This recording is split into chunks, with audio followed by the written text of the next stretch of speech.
All right. Hello, everybody. This is Jimmy. I am an admission counselor here at Tulane University School of Social Work. For those who are not familiar with Tulane, located in the city of New Orleans, Louisiana. So right in the South, right near the Gulf. I haven't been to New Orleans before. Highly recommend it. It's a beautiful place. Lots of great food out here. Lots of great things to see. A lot of great history. So anyone that doesn't know Tulane, feel free to visit anytime when it's not COVID. But I'm going to go over my data collection and assessment. I'm just talking about Tulane University School of Social Work and what we're all about and what we do to assess certain things within our process to make us better as an institution. All right, so a little overview right here. We were the first training school in the South for social work. We were founded in 1914, so we've been around for 107 years. So very, very deep history when it comes to our school, our history, and just the impact that we've had in the South, especially as a school of social work. We have about 500 students total. We offer a couple different programs here in the School of Social Work. We don't offer a bachelor's degree, but we do offer a master's of social work that's offered in person and online, a doctorate in social work that is offered in person and online, and also a master's of science in disaster resilience leadership, which is offered in person and online. And then we have some dual degree programs I didn't mention on here.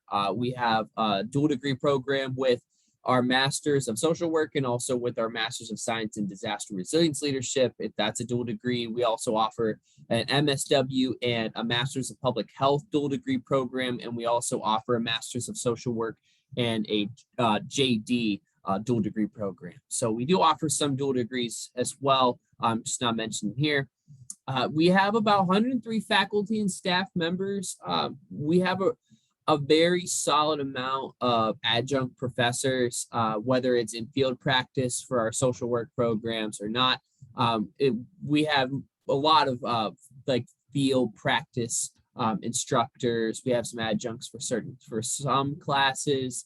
That would probably be about half of our faculty and staff. And then we have a pretty good amount of faculty and staff that are not adjuncts as well. Our clinical passing rates are very high versus the national average. As of this year, we were at 80. Well, as of last year, excuse me, we were at 84% in 2020. National average being 77%, so we're slightly above that average. So we're doing well. And then also ASBW, which is the Association for Social Work. It's another one that analyzes passing rates. 85% of our students passed in 2020, and then the national average being 75%. So just slightly above that. So always trying to strive to be better, but we're doing pretty well as Tulane University School of Social Work. So that's kind of a little bit of us. We are located, I forgot to mention, I'm so sorry. We are mentioned in this picture here. We're right here in downtown New Orleans. We are maybe not even 5 minutes from the French Quarter. So if you don't know New Orleans, the French Quarter is very historical. But we have about 500 students total. So it's not a huge school. It's not on main campus, but it is its own separate entity, downtown campus, right next to the School of Public Health and Tropical Medicine. So kind of talk about our assessments that we do in a minute, but this is kind of the overview. We do some end of the year assessments. We do travel season assessments as well, social media marketing assessments, financial aid assessments, email open response rate assessments, and then email campaign assessments. And I'm going to talk about who's involved in these. Not everybody is involved in every one. I don't know why this is like that. Was not like that in the half screen, but that's okay. Who is involved in these assessments? So we do have a good amount of different people across our entire department, and even including some people as in Noodle, who's an outside organization that helps us make decisions in terms of admission. But we have directors and we have some administrators. We have our Dean Bordnick, who is the dean of our school, program managers who kind of work in the ins and outs of every individual program within our School of Social Work. We have program managers for every program. Admissions, which is me, and then my colleague Chelsea, and then also Vice President of Enrollment, who we just recently hired a new VP of Enrollment. So excited to see that role take place. Noodle, like I said, is an outside organization. We do have marketing. We have one marketing member for specifically our School of Social Work. Her name's Carrie. She works a lot with social media posts, sponsored posts, email drip campaigns, a lot of different stuff to kind of put our name out there into the world. And then also our financial aid team as well. That kind of helps with the scholarships, also with loans and applying for FAFSA, outside scholarship opportunities that students receive. So, oh, I just realized I'd scroll down like that. Okay. Here's our assessments. I kind of made this into a little table so to kind of walk through each and every one of these. But end of year enrollment assessment, we evaluate our enrollment budget goals to determine how successful we are. Like most admission offices, we try to strive for not necessarily a revenue number when it comes to money, bringing in money from students paying for the institution and education here at Tulane University. We look more towards like the number of butts in seats is a better way to look at it. So making that determination at the beginning of the enrollment cycle, which is usually September of the previous year. And then once the last day to drop classes is possible without paying full tuition or the cost of education for the year, then we make that assessment moving forward, which is, okay, how many students did we bring in, and what was effective there? And a lot of people are in that conversation. Admissions, marketing, financial aid, senior administration like deans, directors of programs, etc. Travel season assessment. We do this as well, as you know, Dr. Askren Edgehouse, and for you're a little more familiar with working with admissions. We do an assessment with travel season, determining how successful we were going to certain areas, and trying to help determine where we're getting students from and what's the best strategy to travel to those areas where we're getting students. Pretty plain and simple. Where we get students, we're going to go and travel to. And so what we do in order to make a decision there is we look at college fairs in those states where we're getting students. We primarily look at schools that have about 10,000 students or more and also offer a bachelor's in social work. We have students that do come into our programs with all different undergraduate experiences, a lot of social sciences like communication, sociology, psychology. And then we have programs from all different aspects, all different facets of careers, which is totally awesome as well. But we try to focus on schools that have a bachelor's in social work, and then also about 10,000 students or more. We kind of hover roughly around that number. And then we take a look at where we're going to head to for travel season before we go. So usually we start travel season in September usually September of any fall, and then we're done by around early November, late October time. So we use the whole month of August, sometimes late July, to kind of determine, okay, here's the invitations that we've received from college fairs. These are the states that we get students from. We really try to hammer home those states in order to make a decision. And then once we're done with the end of recruitment cycle, which is typically August of the following year, we make a decision if it was a great decision to go to these areas, how many students do we get from those areas, where do we focus on, where do we do well, where can we improve. Usually I spelled admissions wrong, excuse me, I'll fix that afterwards, but typically it's just admissions that does go over that with us here. So that kind of is based on us using our own data that we have pulled from our database called Slate that helps show where we've gotten students at in the past.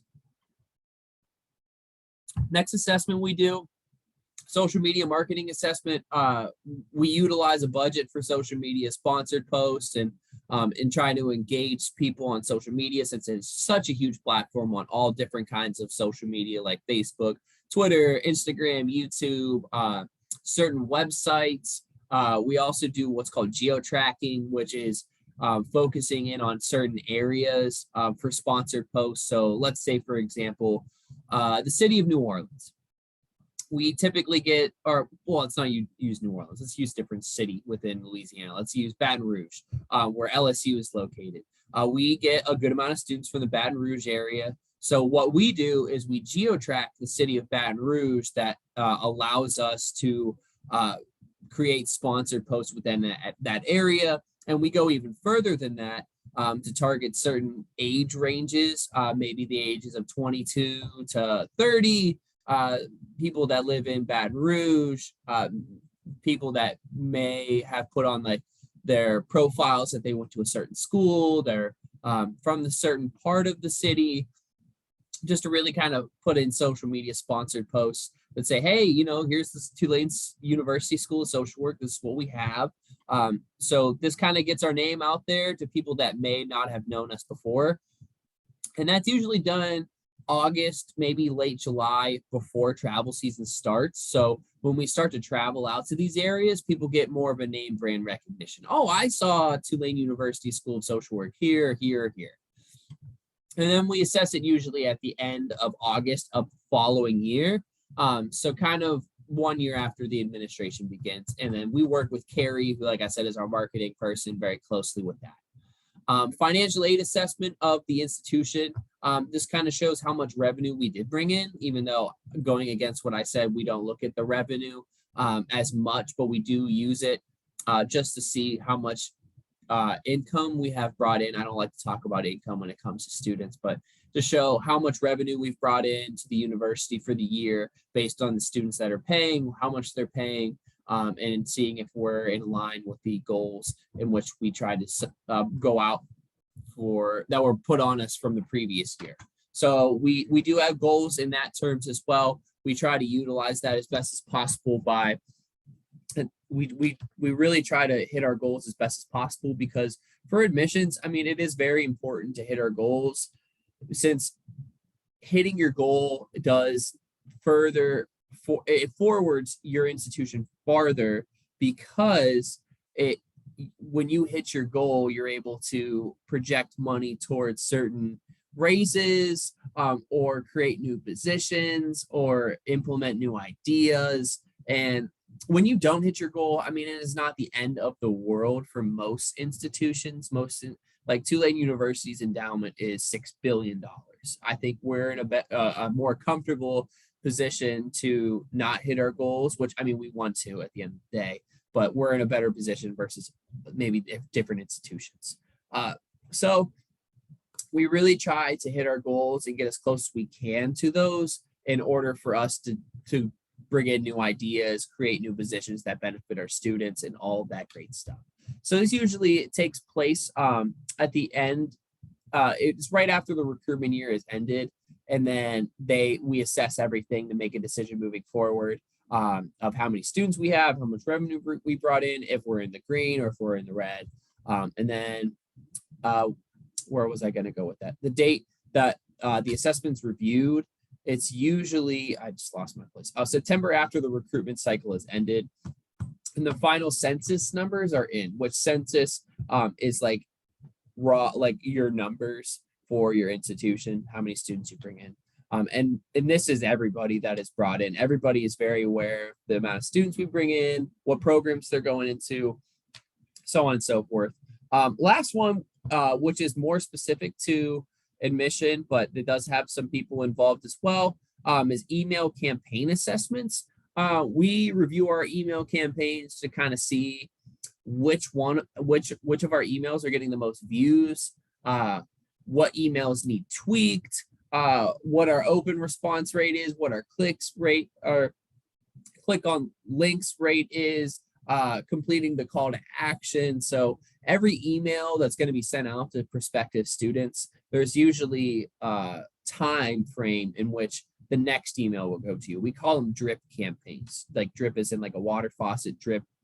And basically what these drip campaigns do is they send emails out targeting certain messaging based on where you're at in the admission funnel. So let's say, for example, you haven't applied yet, you're going to get more emails for you that'll entice you to apply to Tulane School of Social Work. If you've applied, then you'll get emails that are specific to, okay, you've applied, here's what else you have to do. And then so on and so forth, all the way down the admission funnel until you enroll into Tulane. So, or you just tell us to leave you alone, one or the other. So we do these assessments to really see where we're strong at, where we need improvement. And this is really helpful. And then once we get current students into Tulane, what we will do next is also just ask them questions on like what enticed them to come to Tulane.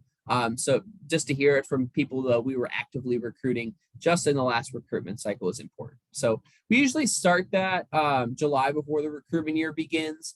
Every recruitment cycle is going to have different challenges, and it usually wraps up and finishes the assessment July before the recruitment year is ended. So we make tweaks along the way for all of these kinds of assessments, but we really implement the changes at the end of the year if they're not drastic. So if obviously something's very wrong, we will go and make that change. And then the process of this, I actually reached out to about 5 different people, 2 people in senior administration, 2 academic success coaches. I'm grabbing my notes so I can put their names up. So for y'all that don't know as much or haven't followed it as much, Hurricane Ida happened like right when class started. So I had to evacuate actually the week before this class started. So I've actually had a lot more. I've had a higher chance of getting people to respond to me versus not. This was right after everybody has evacuated, or most people evacuated. So I had a chance to like just set up phone calls. So I scheduled out a bunch of phone calls with a couple people in senior administration, my colleague, and then my 2 other colleagues that are academic success coaches.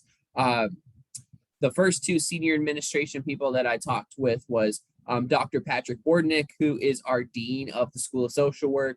I also talked to Dr. Crystal Broussard, who is the director of the Masters of Social Work. I talked to Chelsea Derricott, who is my colleague and another admission counselor in our office. There's 2 admission counselors. It's Chelsea and myself. And then Stephanie Moore Creamer, who is one of our academic success coaches, and Lane Lunu, who is also another academic success coach. Those 2, Lane and Stephanie, are very similar to academic advisors, but at the same time, they also will be kind of a support system. So if students are having trouble in a class, they need help, they need advice, they can go to them and ask questions that may not be the professor. If they have trouble specifically in a class, maybe with a professor, then they can discuss it with the professor. But they're just a really great support system, and it's been great. So I set up some phone calls, did some Zoom calls, and not everyone is working on every single assessment. So I kind of talked about each and every one of the assessments with them and kind of talked on the ones they worked with and the ones they didn't work with. And so just to kind of bring in the whole college admission perspective, because people that don't work inside college admission, seeing it from an outside lens it can be very confusing. So I talked about these assessments just to kind of give them a deeper idea. And so I compiled some lists of people I interviewed of what is going right and what was questioned. So what is going right? I think the amount of assessments we have go really well with each other. We have so many different ones that cover a lot of different foundational pieces of my team and the institution. I think we hit a lot of different a lot of different aspects of assessments that kind of give us a big, well-rounded perspective and also better shape our institution. And then the amount of focus we have on our social media sponsored posts also help us target areas. The more sponsored posts we have in the areas where we get students, the higher chance we are to get those students that may not know us to enroll. So that's really important. And then also like cost effectiveness we have in our doctorate of social work when it comes to like certain email campaigns, sponsored posts. The program is very organic, where that program, unlike what I just had said, the doctorate in social work, people know it. So people will, that program is very sought out, whether it's in person or online. So that's really good. And that's one of our bigger programs when it comes to a doctorate in Tulane's entire university, not just the School of Social Work. So that's really good. And we don't have to spend a lot of money when it comes to sponsored posts and stuff, because those add up over time. So that's really good.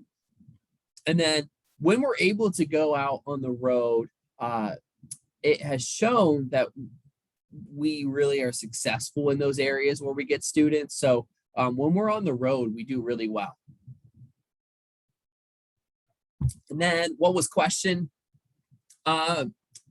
Just one thing we were questioned, that a couple of people had questions on, specifically like Dr. Broussard, and then our academic success coaches, was how can we get in front of students in a way that maybe not be college fairs? What else can we do?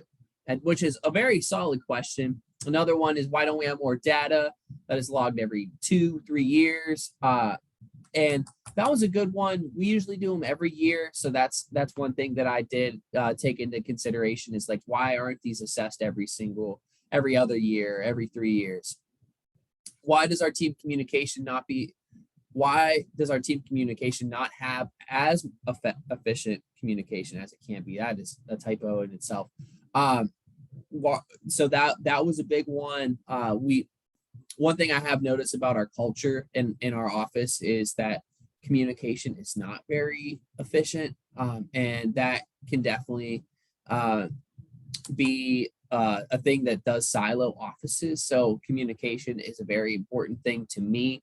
I think every solid relationship that you can have, whether it's professional or personal, is under the foundation of having a solid amount of communication between each other and openness. And then another thing that was questioned was the ability to transition to new initiatives from old initiatives. For example, we have Noodle, which is an outside company that we use with recruitment.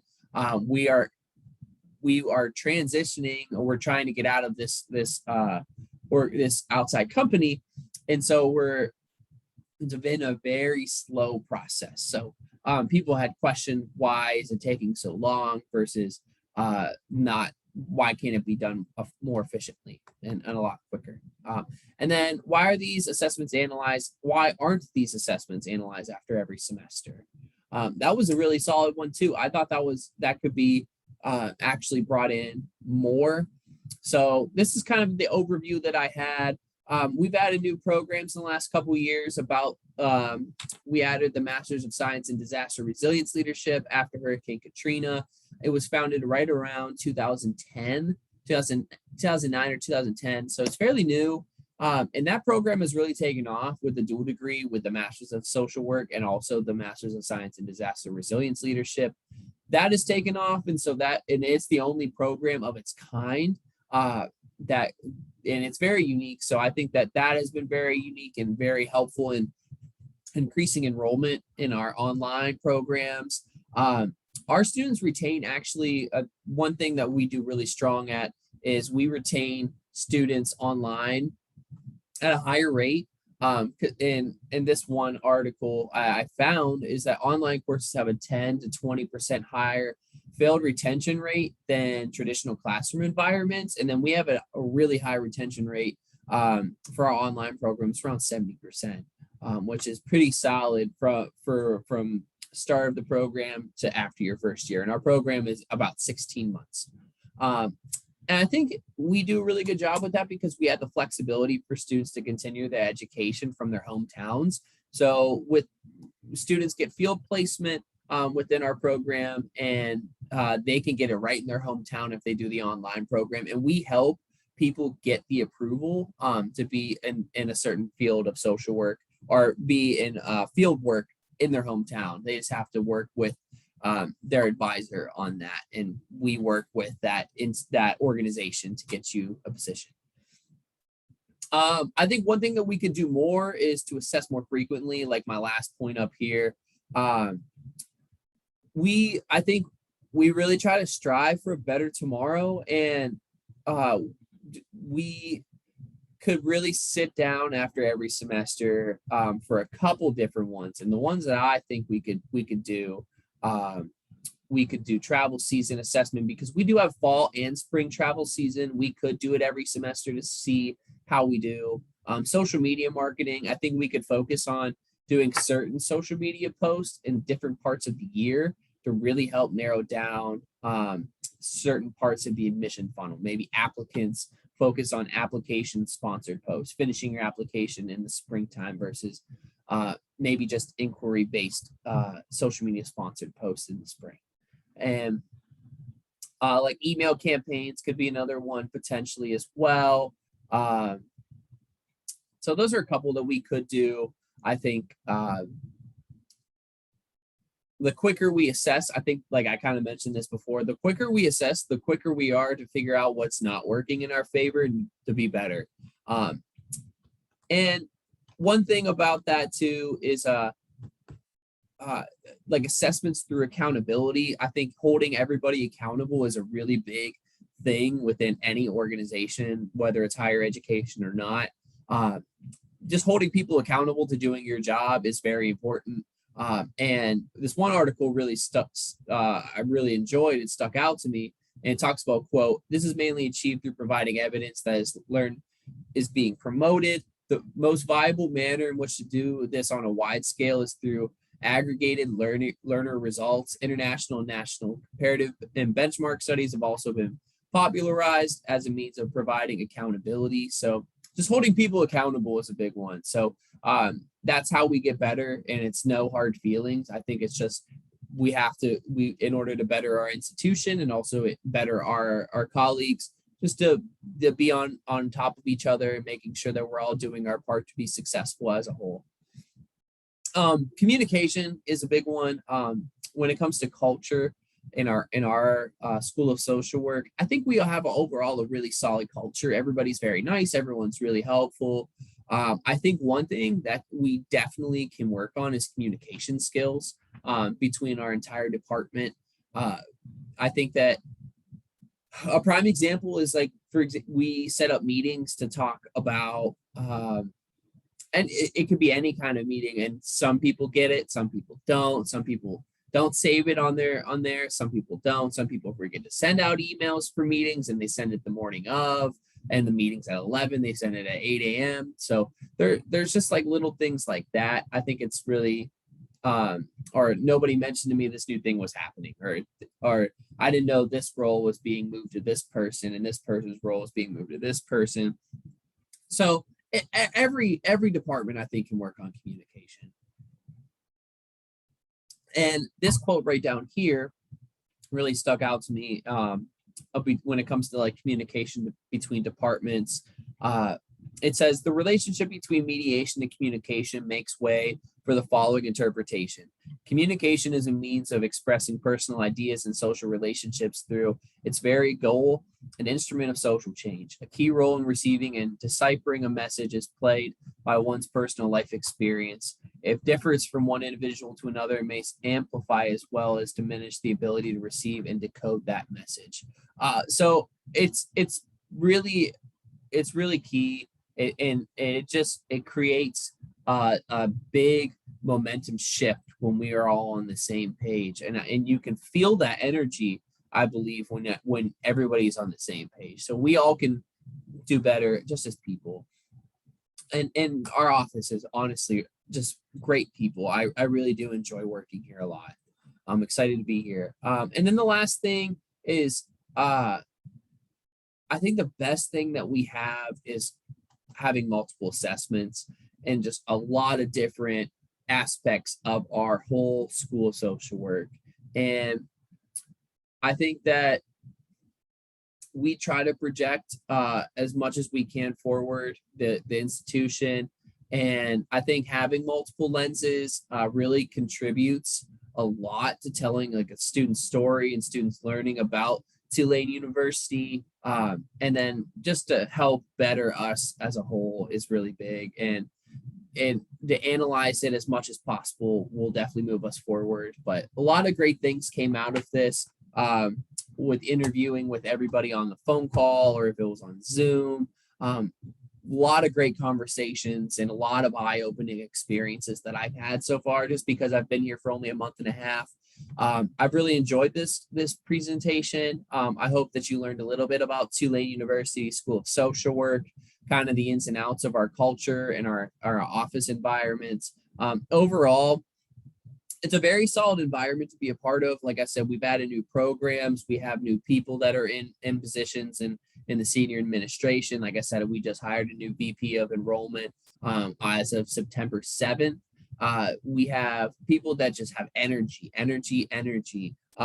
Whether they're 22 or they're 72, everybody brings it every single day. And I think just there's some little things that we can tweak here and there with assessments and how we analyze success when it comes to like admission numbers, reviewing historical data for admissions to decide where's good places to focus on within the country, and kind of moving forward with improving our communication skills, just being better as an institution. So I hope you learned something, and I hope you all have a great rest of your day. And thank you for your time.